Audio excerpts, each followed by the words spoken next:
수업을 하는 거랑 수업 따라가는 건 어땠어? 처음에 버거웠지. 너무 낯설었어. 그리고 학부에서 얼마나 그 공부를 잘 쌓았냐도 되게 중요한 것 같아. 아, 이전에?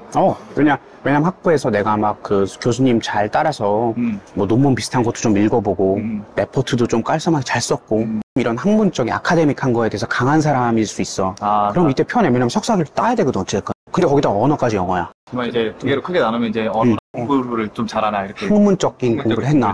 배워가면서 하는 거지 결국은. 그리고 엄밀히 말하자면 나는 그런 어떤 학위를 받기 위한 그 레포트는 에세이라고 했고 그 다음에 기말고사 한번 보고 나머지 논문까지 요 세 개의 허들이 있는데 결국엔 에세이를 몇 번 쓰고 기말고사를 보는 과정에서 논문 쓰고 이런 것들이 점점 트레이닝이 돼. 그 기간 동안. 그러니까 일반적인 사람이면은 준비해서 갔으면 할 수 있다. 영어는 이제 기본적으로 자기가 관심을 갖고 의도적인 노력이 필요해. 뭐 거기서 학위를 받는다고 영어가 늘지 않아 절대로. 영어를 이제 어느 정도 준비를 해갖고 갔다 와서는 영어 어땠는지. 영어를 목표로 하고 가는 사람들도 있을 거 아니야? 도움 분명히 되지. 그런데 영어를 목표로 하고 가는 사람들은 거기서 넉넉고 가만히 생활하면 안 돼. 한국에서 돈 내고 영어 학원 다니는 것 마냥 그런 노력들을 해야 돼. 완전 열심히 해야 되는 영어를 막 하루 종일 해야 돼. 하루 종일 영어 공부를. 그래야 영어가 늘어. 근데 영어가 안 는다고 해서 학위를 못 받는 건 아니야. 학위 다 받을 수 있어. 답하고 돌리고 여러 가지 방법이 다 있어. 뭐를 읽든 외우든 뭘 하든 다 할 수 있어. 영어 못해도 학위 다 받을 수 있어. 문화 차이나 인기차별 이런 게 있었나? 많이 느끼진 못했어. 왜냐면 나는 되게 정제된 공간에 있었던 거잖아. 캠퍼스. 딱 그때는.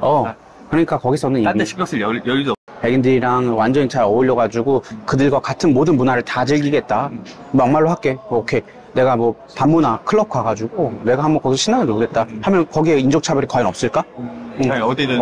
나는 그냥 근데 거기서 공부하고 논문하고 여기 학교에 있는 애들이랑 같이 어울리고 걔들이랑 뭐 크리스마스 파티하고 이러게 바빴지. 뭐 내가 가가지고 막 생판 영국 사회, 영국 도시에 가가 나 한국에서 왔는데 나 이러지 않았으니까 차별은 덜 했겠지. 집이랑 식사는 어떻게 구해야 돼? 처음에 갔을 때? 처음에 갔을 때? 일단 가장 쉬운 방법은 집은 그 학교 기숙사를 이용하는 거지. 그 기숙사를 또 막 1년치 다 끊고 이러지 말고 반 학기만 끊는다던가 아주 짧게 끊어. 모든 걸 단기로. 현지에서 알아보면 다 방법이 나와. 앞에 계시던 분들이 팁을 주기도. 식사도 그러면은 학교에서 그냥 학식도 있기도 한데 대충 그 근처에서 해결을 해. 기숙사에 보면은 요리 공간이 있어가지고 거기서 간단한 것들을 사가지고 뭐 닭가슴살 파스타 사서 해먹고. 목표는 뭐였어? 맨 처음에 너가 그래도 이거 지금 1억 원 써서 너가 시가가 돈을 쓰겠지. 심하이도 해야 되고 삼시하고 이제 약간 두려웠을 거 아니야?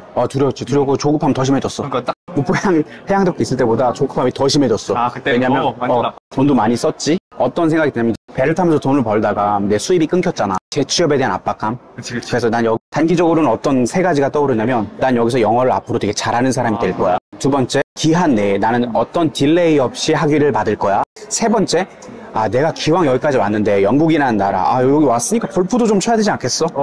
아니면 막 테니스 뭐 해야 되지 않겠어? 영국인데? 취미도 여기서 막 길러가. 온 김에. 상당한 욕심이지. 굉장히 스트레스 받았고 거기서 다 튕겨져 나왔어. 하나만 제대로 해도 된다라는 입장이 차분하게 이루어질 수 있는 부분이었는데 그때는 그렇지 않았고 내가 처음에 여기 오게 된 그 목표는 아까 말했다시피 어떤 비즈니스를 서울에서 하려면 뭐라도 있어야겠다라는 게 목표가 있었고 막상 갔을 때는 그런 세 가지 욕심이 생겼고 근데 그걸 다 이룰 순 없어. 그렇게 하는 거는 하나만 해야지. 업계로 들어가고 싶었지. 석사가 1년이잖아. 1년을 했는데 2년을 있었잖아. 맞다. 보통 우리가 아는 석사는 2년이지. 미국과 한국은 2년이잖아. 근데 영국은 2년 4학기인데 영국은 1년 3학기를 방학 없이 1년 안에 다 넣어가지고 3학기를 채워놓고 그래서 여기서 약간 우리가 간단하게 비교해 볼 수 있는 건 미국의 어떤 석사를 했을 때 영국의 어떤 석사를 했을 때 미국보다 약간 그 튜이션 피나 하우징 피 물가 등이 영국이 조금 더 비싸. 조금 더 비싼데 1년 만에 석사를 하고 올 수 있다는 점에서 학위를 따고 오는 데까지 드는 비용은 영국이 조금 더 싸. 그래서 영국 많이 가는 거고? 그치. 1년 3학기 만에 학위를 받고 다행히도 논문 난 기말고사 논문을 모든 1년의 과정들이 한 번도 미스나지 않았어. 그래서 보통 많이 기말고사에서 탈락해. 그럼 다음 학기 때 봐야 돼. 그럼 그때부터 논문을 쓸 수 있어. 비자발적으로 1년 반을 있어야 되는. 빨리 끝내고 런던으로 가서 나 면접 더 보고 인턴을 시작하고 다행히 1년 만에 싹 맞추고 인턴 준비는 난 논문 쓰면서 했을 거야. 이미 논문 쓸 때 난 런던에 했었어. 카스 비즈니스 스쿨이라고 거기서 많은 사람들 만났는데 카디프에서 학위를 받았지만 논문을 막상 카스 비즈니스 스쿨에 썼어. 계속 면접 보고 인턴 준비하면서 논문을 낼 때쯤에는 바로 인턴을 시작할 수 있었지. 그래서 IMO에서도 인턴을 잠시 했고 그 리서치 인턴이라고 해서 막 일을 하는 인턴이 아니야. IMO 국제회사 기구잖아. 거기서 뭐 조사하라는 거 조사를 하는 거야. 리서치 인턴 하면서 거기서 막 열리는 국제회의들 참관할 수 있어. 되게 재밌었어. 전 세계 사람들 다 와서 막 회의를 해. 그거는 지금 나도 할 수 있나? 누구든 지원하면 할 수 있어. 대신 이제 영국 가야지. 그리고 아마 석사 논문을 쓰는 사람이어야 될 거야. 뭐 회사에서 인턴을 한 거야? 그치. 그런 건 없었고? 했지. 이거는 얼마나 한 거야? 한 3개월 정도? 그래서 이렇게 취업이 된 건가? 그치. 거기서 이제 그 리서치, 거기서도 이제 아무래도 이제 석사를 했고, 커머셜 경력은 없다 보니까 리서치 인턴이었고, 영국 중개사, 영국 그 뭐라 그러지? 쉽브로커 회사에든 보통 이런 리서치 팀들이 있어. 그 애널리스트 팀장이 나를 채용하고 싶어 했지만, 채용 과정에서 결국에는 그 비자 문제랑 맞닥뜨려야 됐고, 그 당시에 비자가 굉장히 타이트했었어. 그래서 그 비자를 받을 수 있는 그 회사마다 할당량이 있거든? 그 할당량에서 자연스럽게 이런 나 같은 사람은 밀리게 돼. 왜냐면 그 회사들도 IT 인력 있지. IT 인력에 할당하기에 바빠. 나 같은 사람들은 영국에 있는 사람 아무나 되고 한국 사람 필요. 하지만 영국 사람들이 잘 하지 않는 IT 인력들 막 스페인, 이탈리아 이런 데서 막 수입해요. 지금 IT를 하면은 그게 뭐야? 개발자라는 얘기인가? IT라는 게? 여러 가지 의미인데 개발자들도 있고 막상 그런 조직이 개발하는 조직은 아니잖아. 그러니까 뭐 어떤 조직이든 IT 인력은 필요하잖아. 컴퓨터 만지는 사람. 비자 알로케이션을 개발자들이겠지, 엔지니어들. 다음에 이제 한국에 돌아온 거네. 그치? 그렇게 한 2년 조금 넘게 있다가 영국에서. 이거 인턴 3개월 끝나고 그 뒤로도 이제 이것저것 노력도 하고 나 거기서 뭐 알바도 하고 뭐 그냥 잘 지냈지. 근데 만약에 한국 돌아오게 결정을 하기가. 근데 어느 시점 됐을 때는 한국에 빨리 돌아오고 싶은 마음도 있어. 왜냐면 어차피 여기서도 길이 막막하고 한국에서도 길이 막막할 거면 빨리 한국에 들어가서 거기서부터 내 커리어를 탄탄하게 쌓아 올리자는 생각이 들어. 알아보고 연락이 컨택이 돼가지고 이제 어떤 선배의 도움을 받아서 이제 자리가 어느 정도 그려놓고 간 거야? 또 굉장히 고마우신 우리 그 동문 선배님이 영국에 출장 오셨을 때 만나봤고 그럼 내가 너를 거둬주겠다.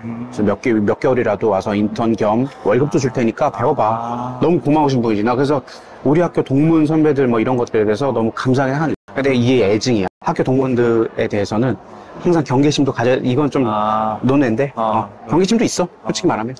그 이후에 이제 너의 어떻게? 일단 나는 그때 한국에 돌아와서 또 고난이 있었을 거 아니야. 첫 번째 고난, 돈을 다 탕진했다. 어찌됐든 모아놓은 다 썼잖아. 다 써서 이제 나이가 어느 정도 들었는데 이제서야 커리어를 시작하게 된 거야. 커리어 시작한다는 말은 나는 행운에서 벗어났잖아. 배를 타는 것도 아니야. 나 2항사로 내렸는데 2항사, 1항사 얼마나 월급 탁탁탁탁 오르고 좋아. 그것도 포기했어. 기회비용이 너무 큰 거지. 그렇다고 해운회사에서 시작한 것도 아니야. 해운회사는 왜 대리 막 달아주잖아. 나는 대리를 안 달아주더라고. 사원처럼 시작한 거야. 주임이지, 주임. 대신 빠르게 진급시켜줬어. 그래서 금방 대리 달고. 그래서 되게 낮은 연봉. 기본적으로 우리 보험 쪽 그 연봉, 해운회사 연봉보다는 조금 테이블이 높아. 그래도 어찌됐건 내 기준에 되게 낮았어. 배랑 비교하게 되니까. 따라잡으려고 노력했고, 거기에서 진급도 하고, 또 이직도 지금 더 큰 회사로 했잖아. 이직하면서 지금 연봉이 그래도 많이 복구가 됐다. 할 얘기가 많지만, 뭐 1항사 선장, 뭐 거기서 배에서 버는 돈, 그만큼 안 되지. 그만큼 못 찍어. 그만큼 못 찍어. 과거로 돌아가면, 너가 2항사야. 3년 딱 됐어. 다시 내려서 유학 간다?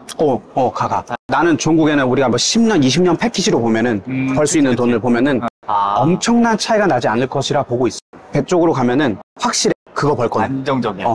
근데 여기서도 다른 기회를 좀 볼 수 있고, 그래서 네가 사회생활 하면서 얼마 벌었어? 따라잡을 수 있다고 난 봐. 엄청나네, 공이 주고, 그 정년이 막 보장되나? 그런 거 아니야. 그런 건 아니지만. 그럼 배지, 그러면. 종국에 가서 20년, 30년 했을 때 얼마나 벌었냐 했을 때는 갔다면서. 뭐 여러 가지 있겠지. 나도 이제 앞으로 잘 디벨롭 해야 될 커리어지만 회사를 뭐 스타트업 같이 작은 회사를부터 시작해갖고 뭐 지분을 갖고 또 한다던가 내가 차린다던가 이 업계에서 내 커리어를 싱가포르든 아니면 또 한국에 있는 그 외국계 회사든 그쪽으로 이직을 해서 실제로 연봉을 실제로 높이던가 뭐 이런 방법들이 있다는 거지.